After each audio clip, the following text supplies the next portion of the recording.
வாழ்க்கையில் அப்படிப்பட்ட தருணங்களை நீங்கள் சந்தித்ததுண்டா? உங்களை அடக்கி ஆள நினைத்த எதிரியோ அல்லது அதிகாரம் செலுத்திய மேலதிகாரியோ திடீரென்று அமைதியாகி தன் தைரியத்தை இழந்து நிற்பதை நீங்கள் கவனித்திருக்கலாம். அப்போது சூழல் மாறுவதை நீங்கள் உணர்வீர்கள். இப்போது நம்மால் ஜெயிக்க முடியும் என்ற உள்ளுணர்வு தோன்றும். உண்மையில் போர்க்களத்தில் வாளை எடுப்பதற்கு முன்பே மனப்போராட்டத்தில் வெற்றி தீர்மானிக்கப்படுகிறது. மன உறுதி குலைந்துவிட்டால் அந்த ஆட்டம் அங்கேயே முடிந்துவிட்டது என்று அர்த்தம். இஸ்ரவேல் மக்கள் யோர்தான் நதியை அற்புதமாக கடந்த செய்தியை கேட்ட கானானிய ராஜாக்களின் எதிர்வினை எப்படி இருந்தது? அவர்களுடைய இருதயம் கரைந்து போயிற்று. அவர்கள் சோர்ந்து போனார்கள். லூட் யோசுவா 5:1. இங்கே கரைந்து போயிற்று எபிரேய மொழியில் மாசாஸ் என்பது எரியும் நெருப்பின் முன் மெழுகு உருகுவது போல அவர்களுடைய போர்க்குணமும் தன்னம்பிக்கையும் தடயமே இல்லாமல் மறைந்து போனதைக் குறிக்கிறது. இஸ்ரவேலர்கள் இன்னும் ஒரு வாளை கூட வீசவில்லை, ஒரு மதிலை கூட இடிக்கவில்லை. ஆனால் எதிரிகள் ஏற்கனவே பயத்தினால் செயலிழந்து போனார்கள். இதுதான் இறைவனின் வழிமுறை. நீங்கள் போராடுவதற்கு முன்பே இறைவன் சூழ்நிலைகளின் வேகத்தை அடக்கிவிடுகிறார்.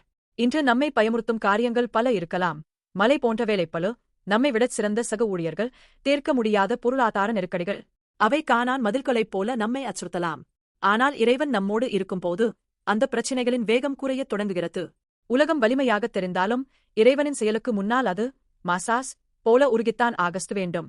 நீங்கள் தைரியமாக நிற்பதற்குக் காரணம் உங்கள் சொந்த திறமை அல்ல, இறைவன் ஏற்கனவே அந்தச் சூழ்நிலையை தன் கட்டுப்பாட்டிற்குள் கொண்டு வந்ததே ஆகும்.